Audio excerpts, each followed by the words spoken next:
Hi అండి, Ranjith Kumar talks లో upload చేసే పాడ్కాస్ట్ లోని బెస్ట్ ఇన్ఫర్మేషన్ ని రంజిత్ కుమార్ క్లిప్స్ ఛానల్ లో అప్లోడ్ చేస్తున్నాము. సో ఫుల్ పాడ్కాస్ట్ ని చూడాలనుకుంటే do check out Ranjith Kumar talks.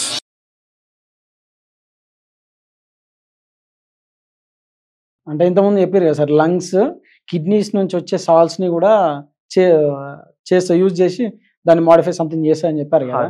Normal salts ఉంటాయి, అయోడైజ్డ్ సాల్ట్స్ అని ఉంటాయి, ఇంకా పింక్ సాల్ట్స్ అని ఉంటాయి సార్. జనరల్ అంటే ఏది యూజ్ చేస్తే బెటర్ సార్? ఓకే. సో మనం ఇది రీఫ్రేజ్ చేద్దాం. సాల్ట్ అండ్ సాల్ట్ కాదు అది. ఓకే, హార్మోన్స్ అవి. Hormones. So pink salt, white salt మాట్లాడమంటే మాట్లాడండి sir. Okay, done. So pink salt, white salt actually there is no difference. Okay. So just ఆ colour difference ఒకటి. మేజర్గా ఇంకోటి ఏంటి, ఇప్పుడు మార్కెటింగ్ ఎప్పుడు అవుతుంది అంటే ఎవరైనా బిగ్ ప్లేయర్స్ ఆ కంపెనీస్ లో ఇన్వెస్ట్ చేశారనుకోండి, ఆర్ ఇన్స్టాగ్రామ్ లో ఒక్క హెల్త్ ఇన్ఫ్లుయెన్సర్ స్టార్ట్ చేసి నేను ఎక్కడ ఎండుకబడతాను ఈ ట్రెండ్ లో అని చెప్పి, సో ఒక్కరి తర్వాత ఒకరు ప్రమోట్ చేస్తూనే ఉంటారు. సో వాళ్ళు ఏదైతే క్లెయిమ్ చేస్తున్నారో దీంట్లో మినరల్స్ ఉన్నాయని, అది it is 0.05 to 1%. Okay. So negligible, అది పాయింట్లెస్. అది ఇప్పుడు రెండిట్లో పింక్ సాల్ట్, వైట్ సాల్ట్ లో ఉండే 98% సోడియం క్లోరైడ్. మీరు ఎక్స్ట్రా 2% కోసం ఆల్మోస్ట్ మీరు ఎక్కువ మనీ పే చేస్తున్నారు. ఆ సాల్ట్స్ కూడా మన ఫుడ్ లో వచ్చేస్తాయి.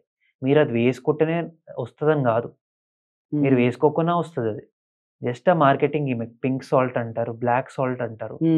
ఇంకోటి ఏంటంటే పింక్ సాల్ట్ అనేది పేట్రియాటిక్ ఉంటే యూజువల్ గా కొనరు. నేను దీనిపైన చదివాను కూడా. పింక్ సాల్ట్ పాకిస్తాన్ బెల్ట్ లో ఉంటుంది. పింక్ సాల్ట్ ఇండియాకి వచ్చి ప్యూరిఫికేషన్ అవుతుంది. హిమాలయన్ సాల్ట్ అంటారు అందుకే. So Pakistan and India, so ఆ బార్డర్ లో ఉంటుంది. వాళ్ళకి ప్యూరిఫికేషన్ ప్లాంట్స్ లేవని చెప్పి వాళ్ళు ఇండియన్ కంపెనీస్ పంపిస్తారు. సో అడ్వైజబులే కాదు అసలు పింక్ సాల్ట్. అండ్ మీరు చూసుంటారు హైదరాబాద్ లో చాలా లైక్ ఈ టాంగాస్ పైన దానిపైన కూడా పింక్ సాల్ట్ ఇలా గడ్డలు పెట్టి తీసుకెళ్తుంటారు. అది ఎంతవరకు పింక్ సాల్టో తెలియదు, ఎన్ని కెమికల్సో తెలియదు, బట్ సేల్ అవుతుంది, రష్ ఉంటుంది. బట్ ఈ పాడ్కాస్ట్ ద్వారా ఏం చెప్పాలనుకుంటున్నానంటే, పింక్ సాల్ట్, వైట్ సాల్ట్ కి డిఫరెన్స్ అస్సలకి లేదు. It is the same. Simple plain iodise salt. Indian government iodise salt చేసేదానికి కూడా రీజన్ ఉంటుంది. 1970s లో ఇండియాలో గాయిటర్ అంటారు. గాయిటర్ అంటే మన థైరాయిడ్ గ్లాండ్ స్వెల్లింగ్. అది ఎందుకు? అయోడిన్ అనేది మనకు ఫార్టిఫికేషన్ చేశారు అప్పుడు. అది చేశాక ఈ థైరాయిడ్ ఇష్యూస్ అనేవి తగ్గాయి. సో అలా అని చెప్పి ఈ మధ్య ఆల్మోస్ట్ ఎవరికి చూసినా హైపోథైరాయిడ్, ఈవెన్ మగవాళ్ళలో కూడా చూస్తున్నాను నేను. ఎందుకు? ఈ ఫ్యాన్సీ సాల్ట్స్ వల్ల. ఈ ఫ్యాన్సీ సాల్ట్స్ లో అయోడిన్ ఉండదు. సో హైపోథైరాయిడ్ ఎక్కువ అవుతుంది. ఆడవాళ్ళలో చూస్తున్న, మగవాళ్ళలో కూడా స్టార్ట్ అయింది. ఎందుకంటే ఈ fancy salts. Simple plain iodise salt is sufficient. Okay sir. అంటే జనరల్ గా మాస్క్ వాడతాం కదా sir, surgical mask, normal mask, N95 mask ఉంటాయి జనరల్ గా. అంటే N95 అనే టాప్ అంటారు.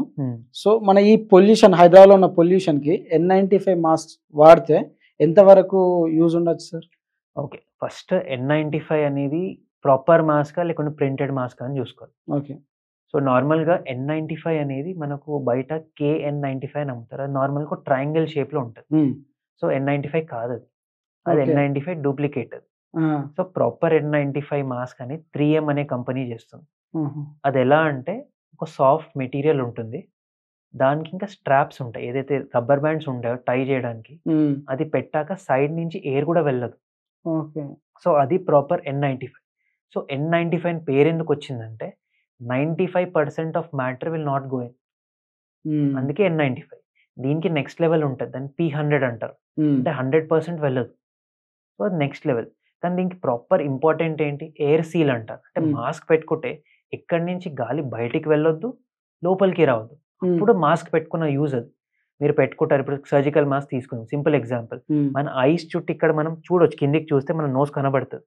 అంటే మనం బ్రీత్ అవుట్ చేసే లోపల పోతుంది, బయట ఎయిర్ లోపల వస్తుంది. పెట్టుకొని యూజ్ ఏంటి? ప్లస్ మాస్క్ అనేది పెట్టుకునే హైజీన్ అని ఎవరు ఫాలో అవ్వరు. కాసేపు పెట్టుకుంటారు. ఫస్ట్ థింగ్ పెట్టుకునేది ఇక్కడ బ్రిడ్జ్ అంటే ఒక ప్లాస్టిక్ది ఉంటుంది, ఇలా ఒత్తగానే మన నోస్ షేప్ తీసుకుంటుంది. సో అది పెట్టుకోరు, స్ట్రైట్ ఇలా ఇక్కడ నుంచి ఇక్కడ వరకు ఉంటుంది, అక్కడ వేస్ట్ అయిపోయింది.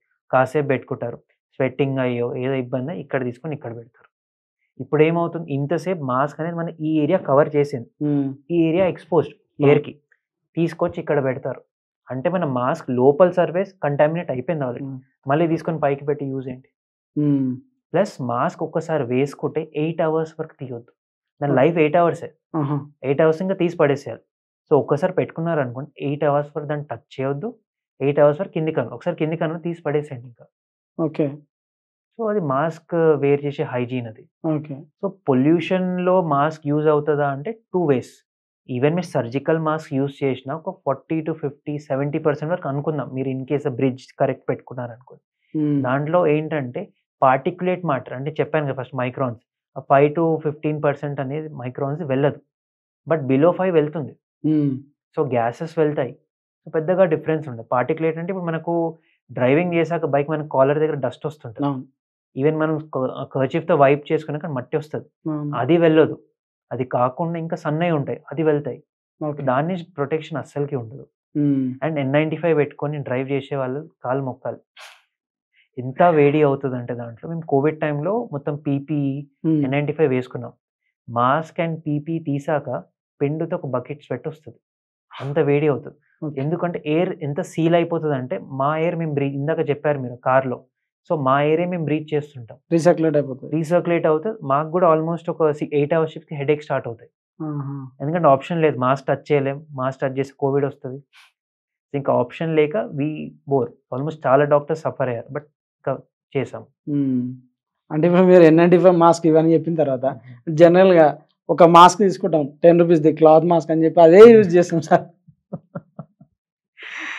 అట్లుండే. అయితే ఇక్కడ కొన్నుంటాయి. ప్లెసిబో ఎఫెక్ట్ అంటారు. సో, సింపుల్‌గా చెప్పాలంటే ప్లెసిబో అనేది మన మైండ్‌కి ట్రిక్. ఓకే.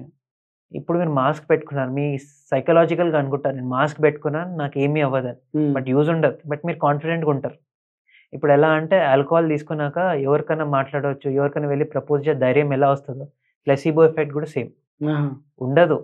ఉన్నట్టు అనిపిస్తది. సెల్ఫ్ మనం ఫీల్ అయిపోతాం. అంతే. ఓకే.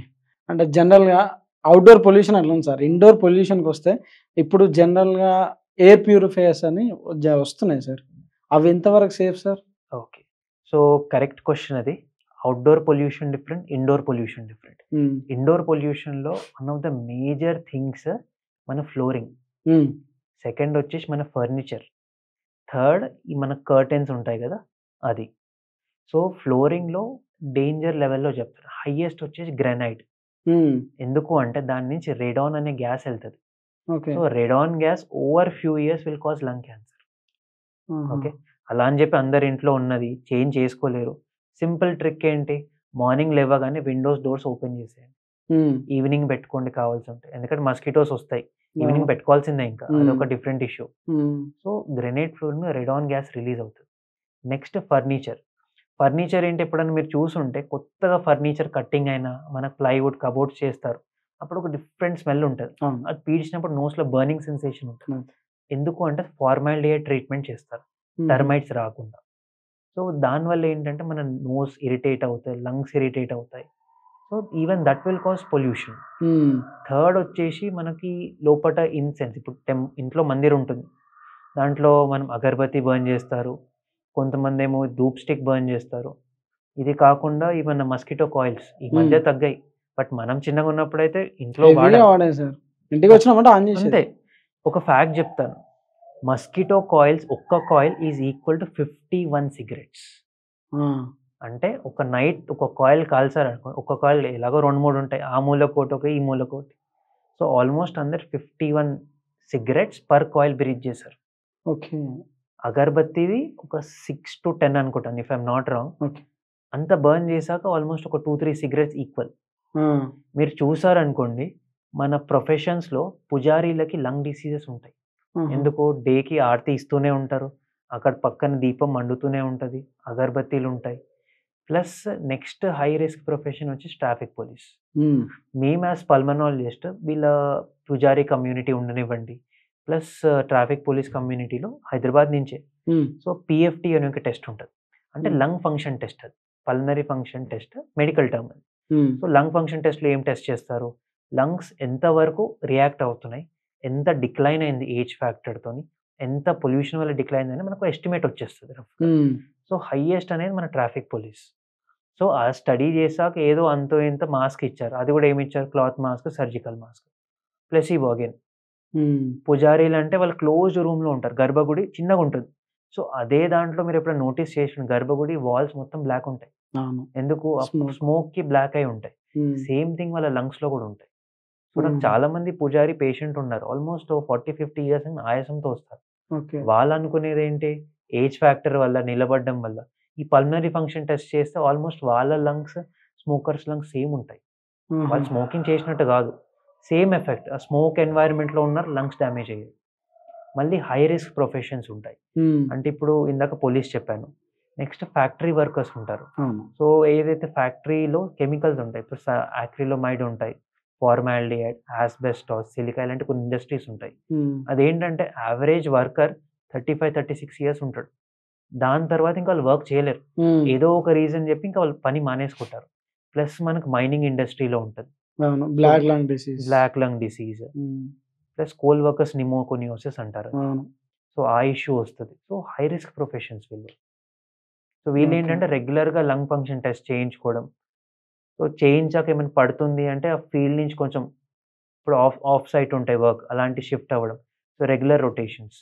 సో ఇలాంటి సేమ్ కాన్సెప్ట్ హాస్పిటల్స్‌లో కూడా చేస్తాం. ఎక్కడ అంటే మన రేడియేషన్ టెక్నీషియన్స్ ఉంటారు. అవును. అంటే ఇప్పుడు సీటీ ఉన్నది, ఎక్స్‌రే ఉన్నది. వాళ్ళకి ఒక డోసీమీటర్ అనేది ఒక మీటర్ ఎప్పుడైనా చూడండి. వైట్ కలర్ ఇక్కడ తగిలించుకొని తిరుగుతుంటారు. అవును. అదేం చెప్తదంటే ఆయన ఎంత రేడియేషన్‌కి ఎక్స్‌పోజ్ అయ్యాడని. ఆహా! సో అదెళ్లి పెట్టుకుంటారు. టీడీఎల్ బ్యాచెస్ అంటారు. అది వెళ్లి మళ్ళీ డిపాజిట్ జేస్తారు. అది వాళ్ళు టెస్ట్ చేస్తారు ఎంతుందని. రేంజ్‌లో ఉంది అంటే మళ్ళీ నెక్స్ట్ డే షిఫ్ట్‌కి పోతారు. సో రేంజ్ దాటుతుంది అంటే గ్యాప్ ఇచ్చేస్తారు వాళ్ళు. ఓకే. ఎందుకంటే రేడియేషన్ వల్ల ఇష్యూస్ వస్తాయి. అవును. సేమ్ థింగ్ మా మెడికల్ ప్రొఫెషన్‌లో రేడియేషన్ ఎక్స్‌పోజ్ అయ్యేవి కూడా కొన్ని ఉంటాయి. హ్మ్. ఇప్పుడు మన ఆర్థోపెడిషియన్స్ ఉంటారు. వాళ్ళు ఎక్స్‌రేస్‌కి ఎక్స్‌పోజ్ అవుతారు. కార్డియాలజిస్ట్ ఎక్స్‌పోజ్ అవుతారు. ఇప్పుడు రేడియాలజిస్ట్ ఎక్స్‌పోజ్ అవుతారు. యూరాలజీ వాళ్ళు. సో ఈ డాక్టర్స్ ఎక్స్‌పోజ్ అవుతుంటారు. నెక్స్ట్ ఈ రేడియేషన్ వల్ల కూడా ఇష్యూస్ ఉంటాయి. రేడియేషన్ వల్ల క్యాన్సర్ రిస్క్ చాలా ఎక్కువుంటది. సో ఇవి హై రిస్క్ ప్రొఫెషన్స్. అవును. మళ్ళీ మన టాపిక్ పొల్యూషన్‌కొస్తే, ఈ పొల్యూషన్ ఇండోర్ పొల్యూషన్‌కి మీరు అది ఎయిర్ ప్యూరిఫైయర్స్ అనే క్వెషన్ అడిగారు. సో ఎయిర్ ప్యూరిఫైయర్స్ కూడా మనకు ఆల్మోస్ట్ మనకు అమెజాన్‌లో 8,000 నుంచి 80,000 వరకు దొరుకుతాయి. ఎక్స్‌పెన్సివ్. సో డిఫరెన్స్ ఏంటి? ఇప్పుడు ఐఫోన్, ఆండ్రాయిడ్ డిఫరెన్స్ కాదిక్కడ. మనం చూసేది అక్కడ air filter. Okay. So air filter ఎంత బాగుంటది, అంత మంచి పని చేస్తది. సో కొన్నేంటి just name sake first value చూపిస్తది. ఇప్పుడు కోవిడ్ టైమ్‌లో కూడా చైనా నుంచి వచ్చాయి. ఈ ఆక్సిజన్ కాన్సంట్రేటర్స్. ఫస్ట్ ఏమవుతది? నంబర్ ఏదో 5 లీటర్స్ చూపిస్తది. జస్ట్ అది మొత్తం సాఫ్ట్‌వేర్ అది రాదు. 5 అని చూపిస్తది కానీ 5 ఉండదు. అది టెస్ట్ చేస్తే 1, 2నే ఉంటది. అవును. సో ఈ తక్కువ క్వాలిటీవి సేమ్ ఇష్యూస్ వస్తాయి. ఏక్యూఐ చూపిస్తది హై. ఆన్ చేయగానే తగ్గించినట్టు చూపిస్తది. బట్ ఏమవ్వదు. జస్ట్ ఆ సాఫ్ట్‌వేర్, ఎల్ఈడీ ఆ స్క్రీన్ ఉంటది కదా! నంబర్ తగ్గుతుంది కానీ ఏం డిఫరెన్స్ ఉండదు. సో తీసుకుంటే ఒక ప్రాపర్ కంపెనీది తీసుకోవాలి. రెప్యూటెడ్ కంపెనీది. సో ఎయిర్ ప్యూరిఫికేషన్ వల్ల ఏమవుతుంది ఇందాక చెప్పాను గ్రైనేట్ ఇష్యూస్ ఉంటాయి. ఈ అగరబత్తి, ధూప్ స్టిక్ ఇష్యూస్ ఉంటాయి. ఈ ఫార్మాల్డిహైడ్ ఇష్యూస్ ఉంటాయి. సో ఇవన్నీ సక్ చేసేస్తది. సో దీనివల్ల మన లంగ్స్ అనేది కొంచెం బెనిఫిట్ డెఫినెట్‌గా అవుతది. ఇంకా కొంతమంది ప్లాంట్స్ సజెస్ట్ చేస్తారు. ఆ ప్లాంట్స్ ఉంటాయి. స్పైడర్ ప్లాంట్ అంటారు. So one of the highest oxygen purification plant అది ఇండోర్స్‌కి. బట్ అగైన్ అది ఒక్కటి పెడితే సరిపోతుందా అంటే కాదు. సో అట్‌లీస్ట్ ఒక 100 ఎస్ఎఫ్టీకి ఒక 2, 3 ప్లాంట్స్ ఉండాలి. సో ఎస్ఎఫ్టీ వైస్ మనకి ఈ ప్లాంట్స్ అనేటివి చేంజ్ అవుతుంటాయి. సో ఒక్కటి పెట్టుకోగానే కాదు. మీరు ఆలోచించాలి. ఇంత పెద్ద ప్లేస్‌కి ఎన్ని సరిపోతాయి. సో దాని ప్రకారం ఉంటది. ఈవెన్ మన ఎయిర్ ప్యూరిఫైయర్స్ కూడా దీన్ని ఎస్ఎఫ్టీ వైస్ ఉంటది. దాని కెపాసిటీ ఇప్పుడు నార్మల్‌గా 100 ఎస్ఎఫ్టీ నుంచి 2000 ఎస్ఎఫ్టీ ఎయిర్ ప్యూరిఫైయర్స్ ఉంటాయి.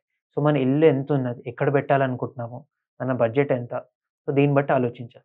నెక్స్ట్ ఎయిర్ ప్యూరిఫైయర్ తెచ్చుకున్నాం గదా! అంటే కాదు. మన బండి లాగానే అది కూడా సర్వీసింగ్ ఉంటది. దాని సర్వీసింగ్ ఏంటంటే air filter. Every 3-6 months company చెప్తది. చేంజ్ చేయాలంటే చేంజ్ చేయాల్సిందే. లేకుంటే ఎయిర్ ఫిల్టర్ పాడైందనుకోండి మీరు ఆన్ చేసి యూజ్ లేదు. ఎయిర్ ఫిల్టర్ కరెక్ట్ ఉంటేనే ఎయిర్ ప్యూరిఫైయర్‌కి ఒక మీనింగ్. లేదంటే వేస్ట్ అది.